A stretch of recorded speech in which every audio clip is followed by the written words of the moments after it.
ensimmäisen vuoden opiskelijoita Jyväskylän ammattikorkeakoulun International Business-koulutusohjelmassa. Opintojemme yhteydessä saimme käsiimme modernin vaikutustyökalun.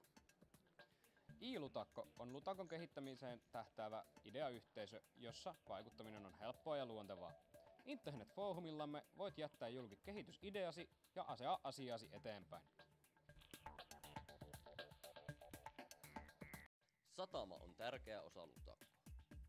Täällä järjestetään kesäisin Sataman yö-tapahtuma, jossa esiintyy Suomen huippuartisteja ja siten vetää ihmisiä ympäri Suomea.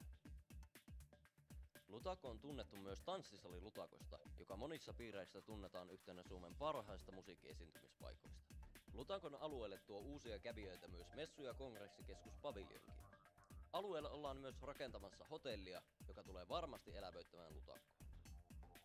Innovatorni osoittaa alueen olevan houkutteleva ja työllistävä kehityskeskus, joka on muodostunut tärkeäksi osaksi Jyväskylää.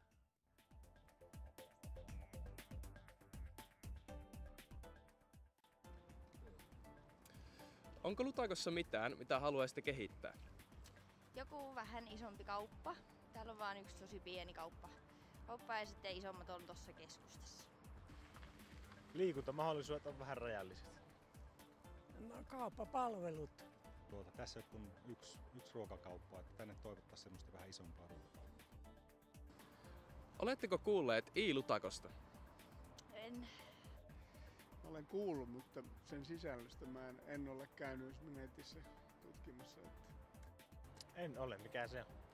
iLutakko on innovatiivinen ideayhteisö, jossa asioihin vaikuttaminen on luontevaa ja helppoa. Voit ajaa asiasi eteenpäin ja tuoda kehitysehdotuksia julki osoitteessa www.ilutakko.fi.